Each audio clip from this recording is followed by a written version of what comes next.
Welcome to students of 10th standard, guys. We are going to talk about the second and last topic of this chapter, that is dispersion of light. People, what do you mean by dispersion? Dispersion is the division of white light into its 7 different components. Now we know this one thing, there are so many different types of waves.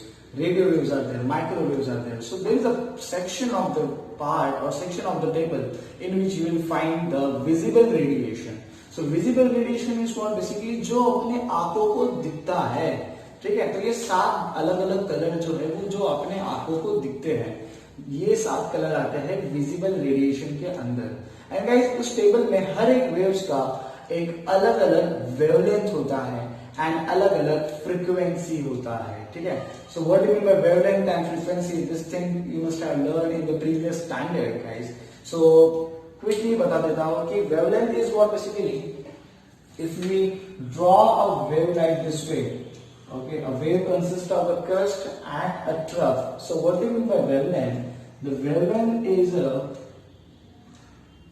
either the distance between two crusts, okay, two consecutive crusts, or the distance between two consecutive troughs. That will be referred as the wavelength. So that will tell you how long your wave is, okay. And frequency is what, guys? Frequency is nothing but यार 1 second में 1 second, see guys, one crust and one trough is your one cycle or one wave, okay. So यार 1 second में ऐसे कितने waves pass हो रहे हैं, that will give you the frequency of the wave, okay. So guys, let's see, we are going to talk about क्या ये जब प्रिज्म है, प्रिज्म में से जो व्हाइट लाइट गुजरती है तो उसमें 7 अलग अलग कलर अपने को क्यों देखते हैं, ठीक है। उसका हम लोग रीजन देखने वाले हैं यहाँ पे। So guys, let me tell you first of all that this is what the refractive index of prism with respect to air. If you know the previous lecture, we talk about the formula of the refractive index. Now guys, यहाँ पे देखिए refractive index of prism means what?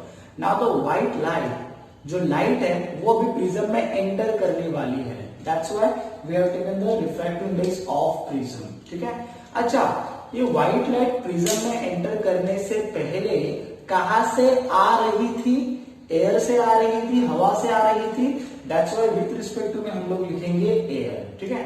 तो ये बात आपको पता रहेगा कि 2 चीजें होती है, refractive index of what with respect to what. So of what मतलब लाइट अभी कहां पे जाने वाली है, and with respect to means what, light कहां से आ रही है।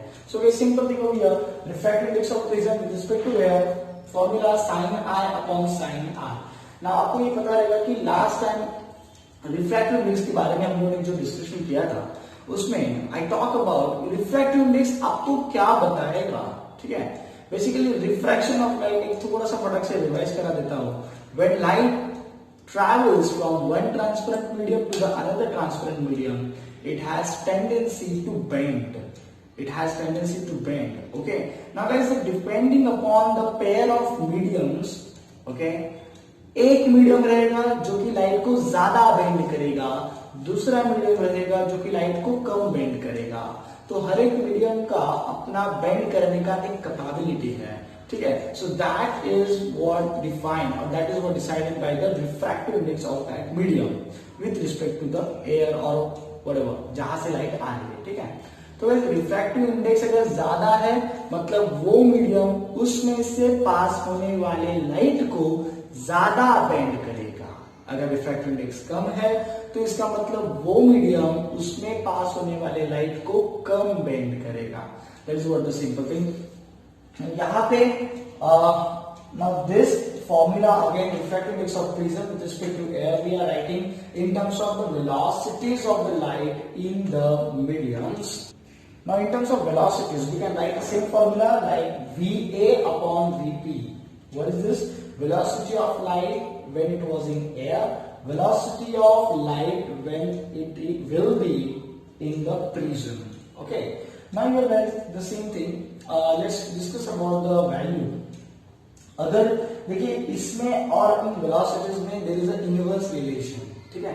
तो अगर वेलोसिटी ज्यादा है, velocity of light in the medium is more, means what, the less opposition or the less bending is been provided by the medium.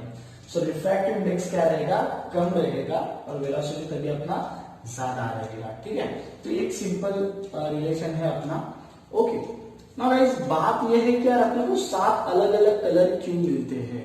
सबसे पहला पॉइंट गाइस कि व्हाइट लाइट, जब हम लोग व्हाइट लाइट देखते हैं तो दिखने में तो वो व्हाइट लाइट दिखती है, लेकिन उसके अंदर 7 कलर्स मौजूद होते हैं। ठीक है, यहाँ पे पॉइंट देखिए क्या है, you can see this diagram over here.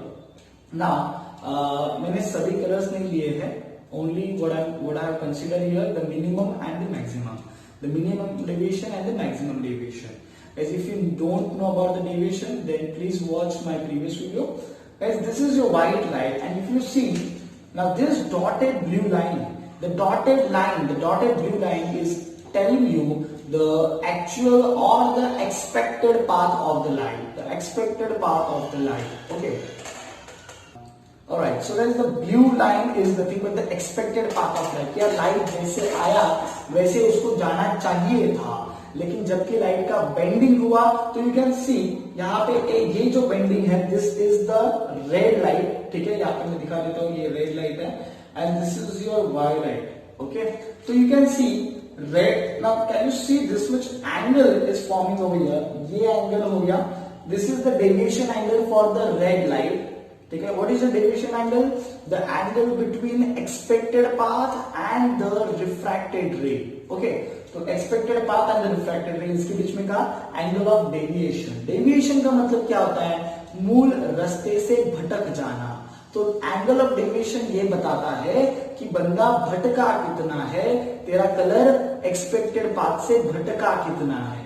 जितना एंगल ऑफ डेविएशन ज्यादा रहेगा उतना वो एक्सपेक्टेड पाथ से ज्यादा भटका हुआ रहेगा। तो यहाँ पे in case of red colour you can see the angle of deviation is less than the violet colour. तो वायलेट कलर का angle of deviation is more. ठीक है, नाउ सो पहली बात तो आप ये याद रखो कि 7 अलग अलग कलर क्यों मिल रहे हैं, क्योंकि सातों कलर्स का एंगल ऑफ डेविएशन, उनके मूल मार्ग से डेविएट होने का एंगल सातों कलर का अलग अलग है।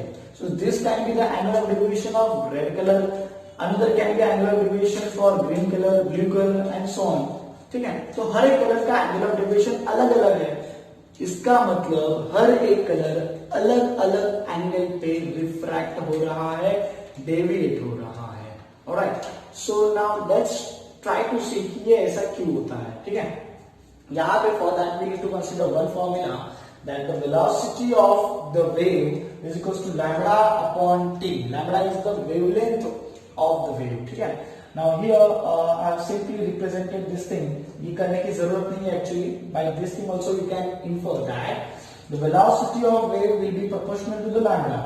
ठीक है, मतलब lambda जितना ज्यादा रहेगा उतना velocity भी ज्यादा रहेगा। ठीक है, now यहाँ पे देखिए for this red color what we are talking, red colour की अगर बात करेंगे, अगर मैं इस स्पेक्ट्रम की बात करूं तो आपका रेड कलर जो है वो मैक्सिमम है।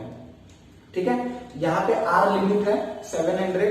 ठीक है, इसके नीचे वाला हम लोग कंसीडर करेंगे, that is our normal red colour जिसका वेवलेंथ है 650 एंड वॉयलेट कलर का सबसे मिनिमम वेवलेंथ है दैट इज 400। ठीक है, तो ये मैं सिंपल फॉर्मूला से भी बता सकता था, लेकिन थोड़ा हम लोग अभी बात चलिए तो लेके जाते हैं दूर तक।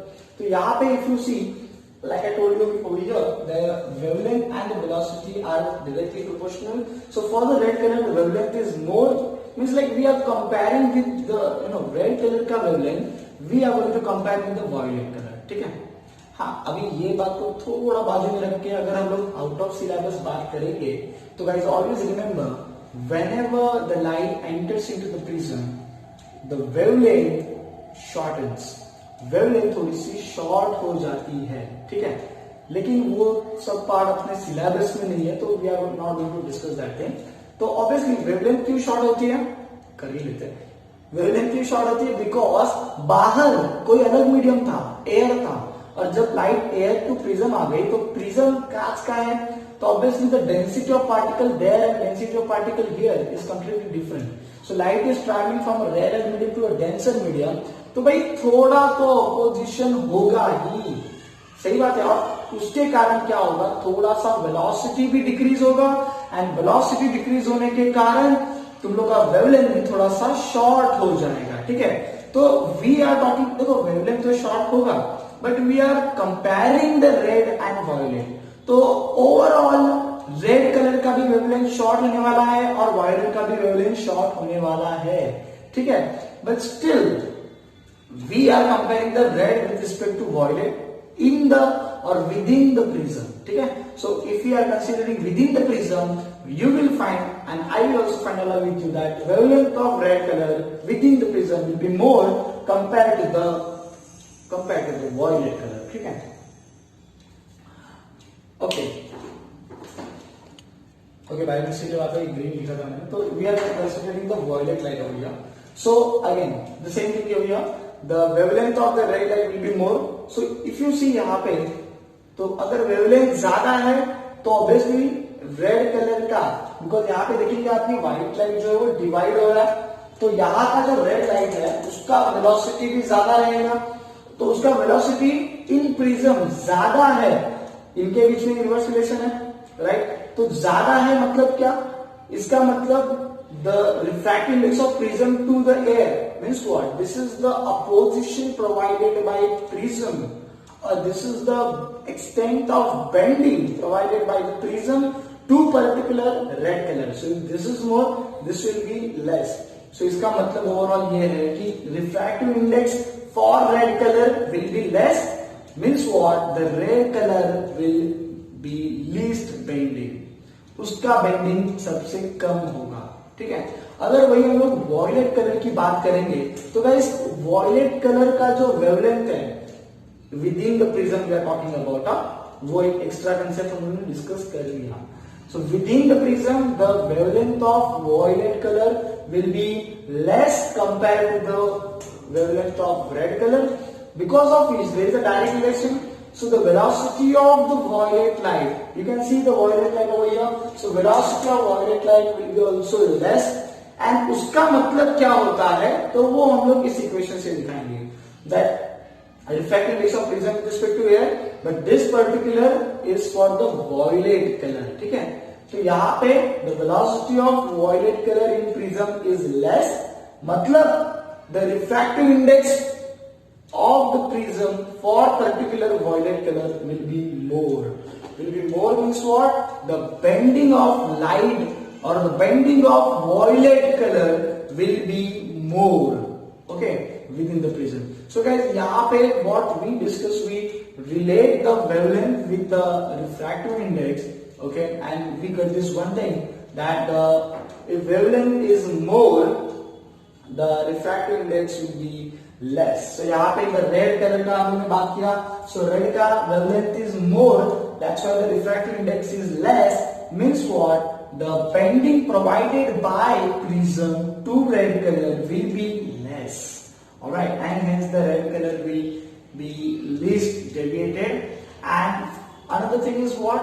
The wavelength of violet is less, that's why the refractive index provided by prism to particular the violet light will be more, means what? The deviation or the bending of violet light will be also more, alright, and that's why guys, ये जैसे मैंने खाली minima and maximum के बारे में discuss किया red and violet के बारे में, क्या होता है हर एक कलर का वेवलेंथ अलग अलग रहेगा, तो अगर हर एक कलर का वेवलेंथ अलग अलग है तो हर एक कलर के लिए रिफ्रैक्टिव इंडेक्स ऑफ प्रिज्म भी अलग अलग रहेगा, alright, refractive index of prism भी अलग अलग रहेगा, and because of that the angle of deviations for each color will be also different, and you will be able to see the 7 different colors deviating at 7 different angles because of the differences in their